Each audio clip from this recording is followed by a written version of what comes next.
Good evening, sir. Good Kindly evening. introduce yourself within 30 seconds. My name is Abdulraheem Oreagba.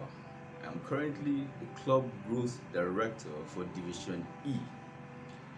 I've been a Toastmasters since 2017, and I will tell you, it's been a fantastic leadership journey. I started from a club member, I became the Vice President membership, then the President, Area Director, and now I work with the division. The best division, I must say, Division E. Thank you. In which district, please? District 94, the coolest, I must add too. Thank you so much. Thank So, your first question, sir. How can we build a vibrant club? And by vibrant, I mean a club where people want to participate on their own, in giving speeches, renewing their dues, in all the other club activities, where people will be willing to participate. Over to you, sir. Thank you very much. I actually thought you were going to ask me an easy question. Well, when you started, I was suspecting you. But give or take, I love the question. Building a vibrant club. Let's take you have your two hands. How do you bring it together and leave them together for a long time? A club has different members. So how do you bring them together and ensure that they have a lasting relationship? I take it like a relationship. You have a boy, you have a girl, you have a man, you have a woman, and they come together to stay together, to have a union, develop into a marriage, and sustain it for a livelihood. The difference is, what are the ingredients? What makes it last? What makes it strong? Very simple. To build a good club, people need to know why they are in the club in the first place. What are their benefits? What they stand to gain? What are they being offered? And how are they being offered those benefits? Most people come to Toastmasters Club to attend the meeting because a friend referred them to the place, or because they heard that they learn how to talk. And some come for different reasons. If you can isolate what each person came for and answer why they came, then the beginning of creating a vibrant club starts. And that example is created by the unity within and amongst the excos that is translated downwards to the members. Thank you so much. Your second question, sir. How do we retain our members and grow from there? For instance, you have someone that comes to your club, Yes. and after a period of 6 months to a year or two, they start withdrawing back. How do you bring those kind of people back to the fold? That's the part one of the question. The part two is, how do you expand the membership base to new members coming into the club? Over to you, sir. Let's do it like a Nigerian movie. You finish like part one. Yeah? When we finish part one, they go to part two. So give me the part one now. Part one is, how do you bring back old members to come back to the club and participate again? Okay, good. When you have members that have been part of the that have been Toastmasters from its inception or at a period of time, and they leave, the question we need to find out is, why are they leaving? In most cases, we tend to assume that we know why they left. It's like the marriage. Why has she left the relationship? Yes, I know some of you say, why did I say she? Okay, why has he left the relationship? Let's come back together. Why have they left the relationship? Something was not comfortable. How do you bring them back together? If we can find out why. And that's why I like to refer to, if you have not read this book, I think you should read it. Simon Sinek, where it says, start with why. It's a very good place to start. If you understand the whys, it still goes back to the basic question. Every other thing builds up on that. Why do people leave? Some people say they got tired, burnout, finances, they're not getting the benefits, the ambience may not be too good, or they are not versed with technology. How do we ensure that this does not repeat itself? First and foremost, the environment for a club has to depict a standard that is not compromised. So when somebody comes in, right from when you enter the meeting, how you are greeted, how you are welcomed, tells a lot.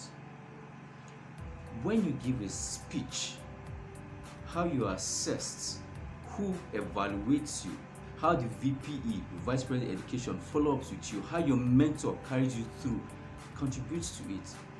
The ambience of the club, how your fellow members interact, and the love you share in the club also contributes. It's not just about coming to the club, having a meeting and going, but all these little factors that we see as not necessary, but they are actually the reasons why people join the club. I know somebody that joined the club, not for any reason, because somebody just said, come and join. When he joined the club, he came for the meeting the first time, and he saw the content of what was being delivered. And then he met people that he did not know, professionals from different societies, different works, different organizations coming together, and everybody were equal before the presenter, before the Toastmaster of the day.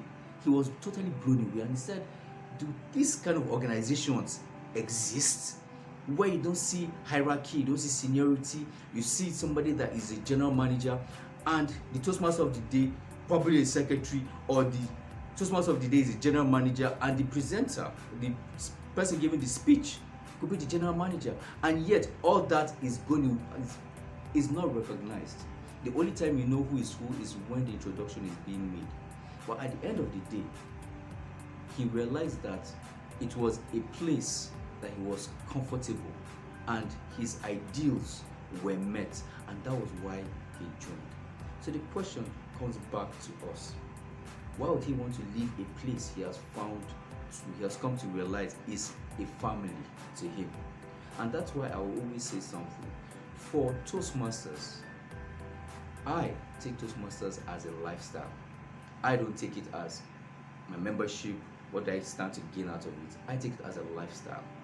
And when you take Toastmasters as a lifestyle, the idea of leaving and coming back doesn't come up. Do you leave your family and come back? Do you leave your child and come back? If your child is trying to walk, will you say stop walking because you are falling 1 or 2 times? Oh, sorry, you're falling. Sorry, you cannot walk again. Bye. You don't do that. Once it's a lifestyle, it becomes part of you. You always try to get it, to make it better. Thank you so much. Next question, sir. How do we manage expectations from different people within a club? I thought we were going to the part 2 of the Nigerian movie. Okay, but since you don't go to the part 2 of the Nigerian movie, let's hear the third question.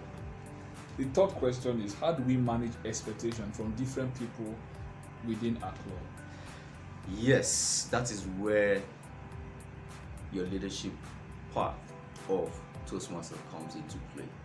In Toastmasters, you have 2 parts. You learn to become better communicators, and you learn to become better speakers. I need to take that again. In Toastmasters, you learn to become a better communicator, a speaker, and you learn to become a better leader. One part teaches you the entire process of communicating. The other part builds your character as a leader. And that is where you now learn to manage people's expectation. I can assure you, nobody pays you to do the work you do in Toastmasters. You do it with a smile. Somebody is frowning, you're smiling in return. Somebody is annoying you, you're smiling in return. And the difference there is, when you're a leader, you don't take sides.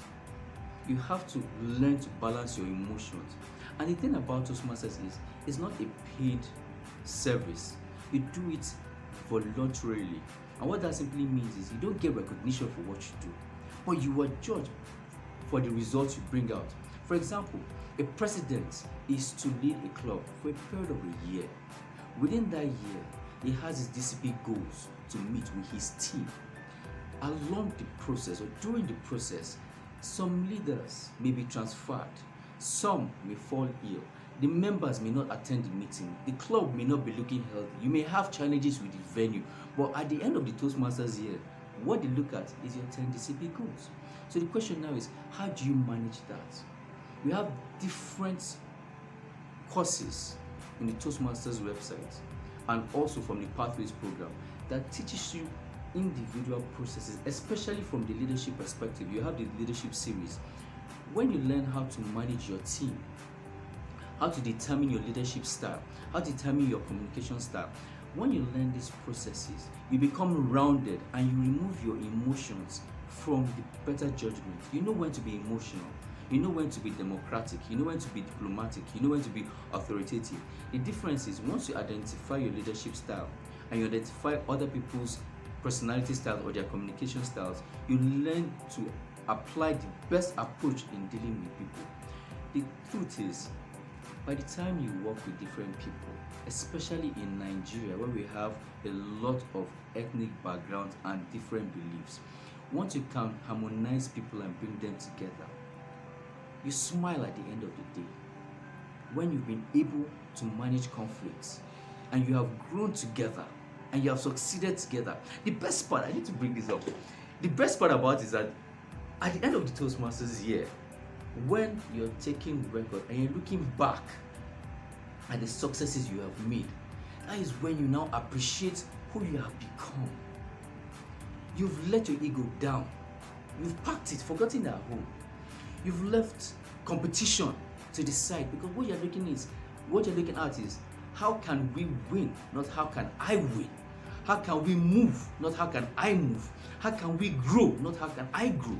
And when you look at it from a perspective of we, you realize that having people coming together and winning together it's better than your personal preference, and that's where success truly lies.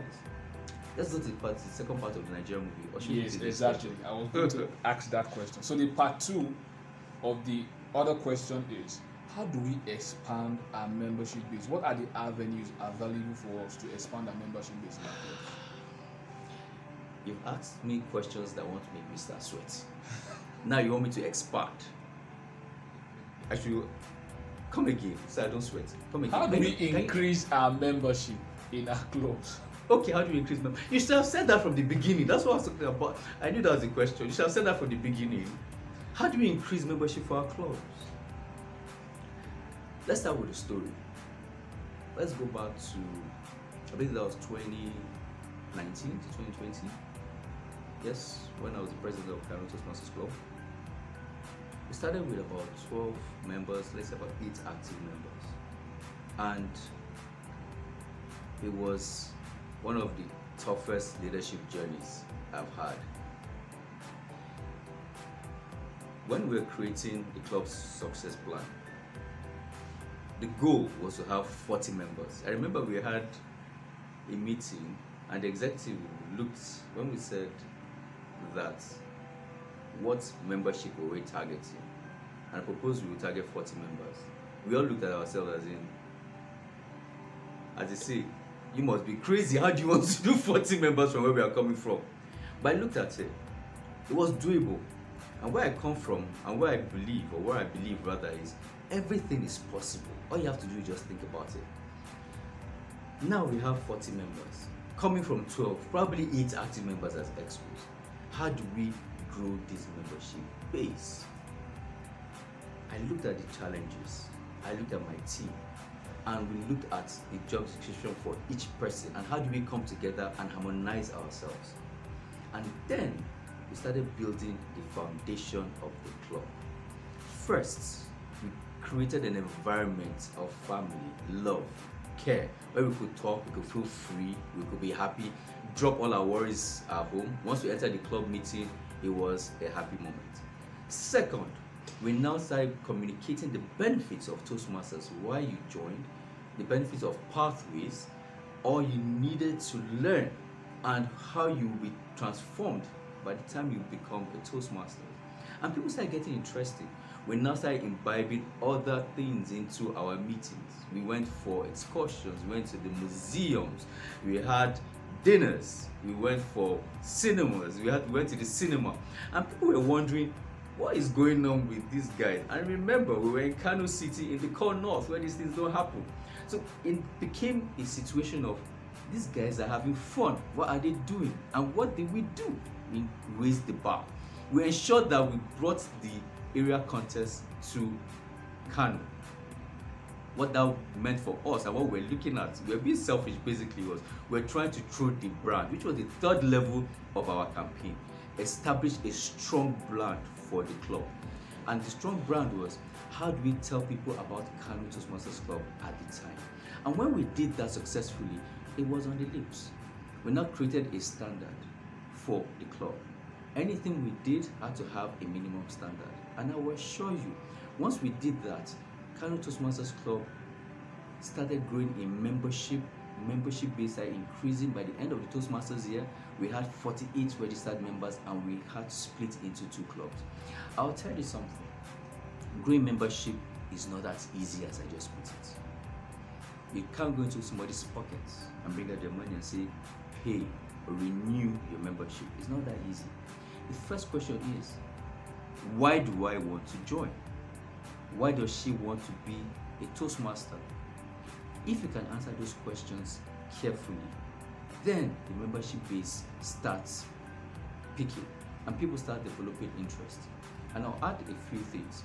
One thing is this: why do I want to join? How will it benefit me? First, everybody negotiates.